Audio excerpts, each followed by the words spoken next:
बिस्मिल्लाहिर्रहमानिर्रहीम सल्लल्लाहु ताला अला मुहम्मद व अला आलिहि व सहबिहि व बारिक वसल्लम। स्टूडेंट्स, हम लोगों ने इनकम टैक्स का जो न्यूमेरिकल है उसके रूल्स के ऊपर बात करना स्टार्ट की हुई है। आज हम एक नया रूल सीखेंगे, साथ में जो पिछले हम कुछ रूल सीख चुके हैं उनकी प्रैक्टिस करेंगे और आज के सीखे गए नए रूल की प्रैक्टिस जो है वो आज हम करेंगे। सो अगर आप चाहते हैं कि आपको बेहतर अंडरस्टैंडिंग हो तो उसके लिए आप जो है वो इंट्रोडक्शन से लेके वन बाय वन तमाम जो है वो लेक्चर्स को देखते चले आए, तो आपको जो है वो ये 20 नंबर का न्यूमेरिकल जो है इंशाल्लाह अच्छे से तैयार हो जाएगा। आज हम अपनी बात को आगे बढ़ाते हैं। आज हमारा जो रूल है वो है loan to employ. Loan to employ क्या है, तो से जरा सुन लीजिएगा। लोन टू एम्प्लॉय है कि जब हम किसी एक अदारे में काम कर रहे हो और हमें चाहिए हो कर्जा, तो आपके पास दो ऑप्शन होते हैं कि आप कर्जा चाहे तो अपने किसी दोस्त या बैंक से ले लें उधार, या जो है वो आप जो कर्जा है वो अपने मालिक से ले लें जहां पर आप जॉब कर रहे हैं, अपने बॉस से। अच्छे इदारे जो है वो अपने एम्प्लॉइज को जो है वो ये अपॉर्चुनिटी देते हैं कि वो कर्जा ले सकते हैं उस अदारे से। तो जब आप अपने बॉस से, अपने अदारे से कर्जा ले रहे हो तो उसको कहा जाता है लोन टू एम्प्लॉय, के मालिक ने जो है वो एम्प्लॉय को कर्जा दिया है, जो जॉब करने वाला बंदा है उसने कर्जा लिया है, ये इसका मतलब है। अब इसमें टैक्स कैसे लगता है, किस किस सूरत में लगता है, वो हमने देखना है। उसमें सबसे पहले ये चीज है, आपने ये देख लेना है कि अगर कर्जे की रकम 10 लाख या 10 लाख से कम है तो उस सूरत में कोई टैक्स नहीं होगा। कर्जे की रकम 10 लाख है या 10 लाख से कम है तो आपने कोई टैक्स नहीं देना। इसलिए मैंने लिख दिया है नथिंग विल बी टैक्सेबल, कुछ भी जो है वो टैक्सेबल नहीं होगा। उसके बाद है दूसरा रूल ये है, if the amount of loan is more than 10 lakh. अगर कर्जे की रकम जो है वो 10 लाख से ज्यादा है तो फिर क्या क्या हो सकता है वो हम देखने जा रहे हैं। अगर कर्जे की रकम 10 लाख है या 10 लाख से कम है तो कुछ भी टैक्स नहीं होगा। अगर कर्जे की रकम 10 लाख से ज्यादा है उस सूरत में हम सबसे पहले ये देखेंगे कि जनाब ये जो कर्जा हमने मालिक से लिया है, क्या मालिक इसके ऊपर हमसे सूद ले रहे हैं, क्योंकि कोई भी बंदा जो है वो विदाउट सूद लोन नहीं देता। आप जो है वो अपने दोस्त को कहें तो वो तो दे सकता है, लेकिन अगर आप बैंक के पास जाएं और बैंक को जाके कहें यार मुझे कर्जा चाहिए, तो बैंक आपको बोलेगा आप मुझसे 1 लाख रुपया ले ले, आपको साल बाद जो है वो 10% एक्स्ट्रा वापस करना पड़ेगा, साल बाद आप 1,10,000 रुपया वापस करेंगे। तो बैंक आपसे इंटरेस्ट ले रहा है, तो आपका मालिक भी आपसे इंटरेस्ट ले सकता है और मुमकिन है वो इंटरेस्ट ना भी ले।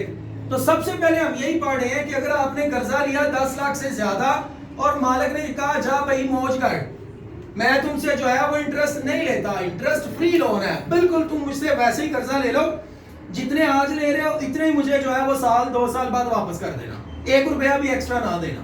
इसको कहते हैं interest free loan.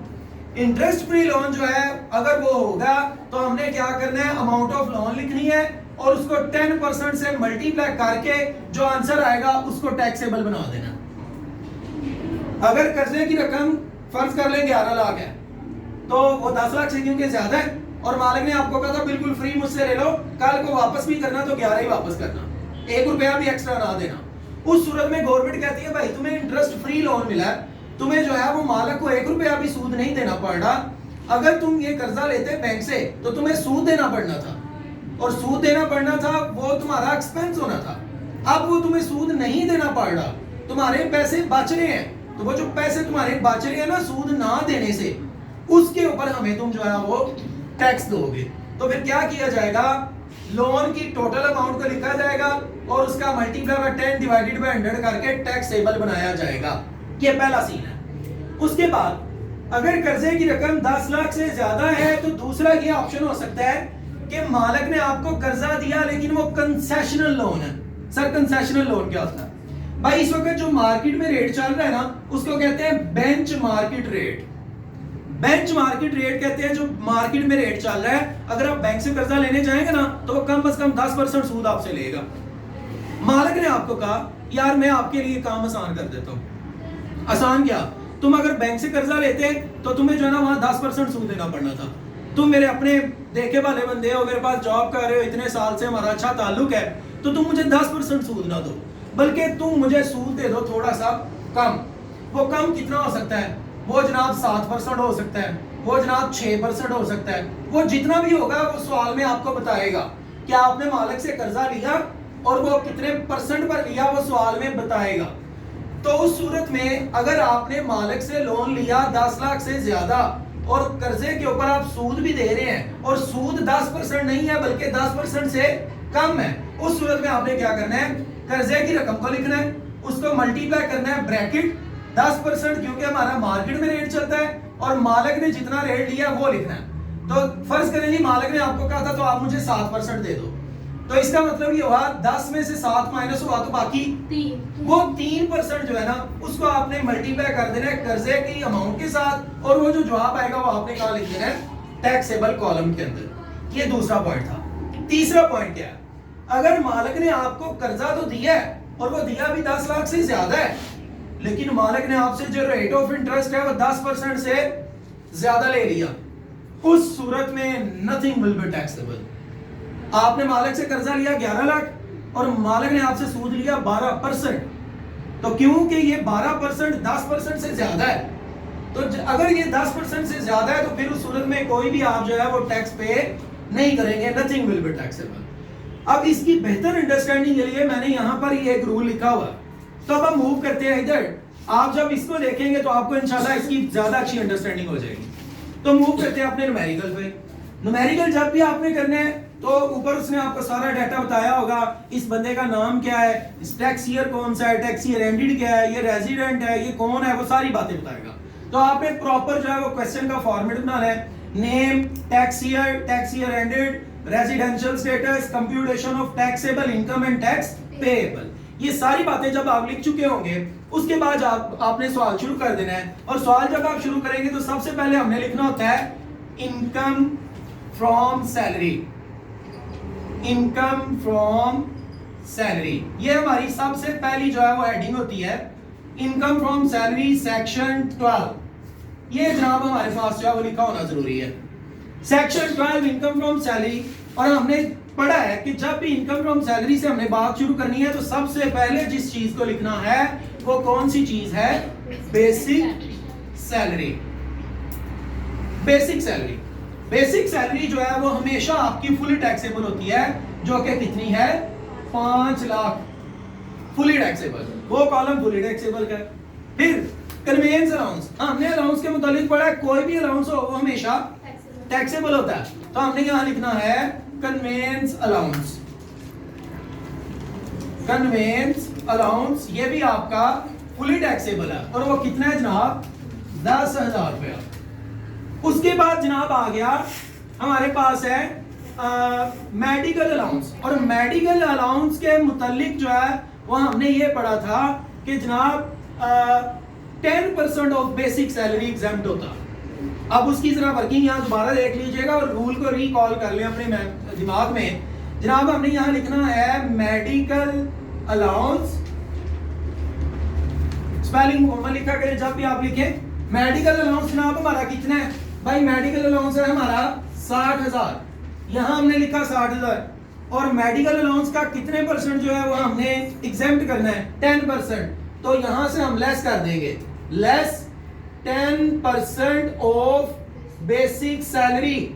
Basic salary का 10%, बेसिक सैलरी हमारी है 5 लाख, उसका अगर आप 10% लेंगे तो वो आंसर जो हमारे पास आएगा वो होगा जनाब 50,000। तो 60,000 में से 50,000 जब माइनस होगा तो हमारे पास जो जवाब आएगा वो होगा 10,000। तो इस 10,000 के ऊपर हमारा टैक्स लगेगा। फिर उसके बाद जनाब आप मजीद आगे बढ़े तो accommodation facility in small city, आपको एक घर मिला हुआ है और मिला है छोटे शहर में, तो हमने उस सूरत में पढ़ा था कि जब भी आपको अकोमोडेशन मिलेगी और मिलेगी छोटे शहर में तो हमने उसका क्या करना है? 30% लेना, ऐसी है जी। 30% हमने लेना है। किसका 30%? बेसिक सैलरी का। बेसिक सैलरी कितनी है? 5 लाख, इसका 30% लेंगे तो वो आएगा 1.5 लाख रुपया, 1,50,000। उसके ऊपर टैक्स लगेगा। अगर बड़ा शहर होता तो मैं 40% लेता, 45% लेता। अब लास्ट चीज आज की, सॉरी सेकंड लास्ट, वो है बोनस।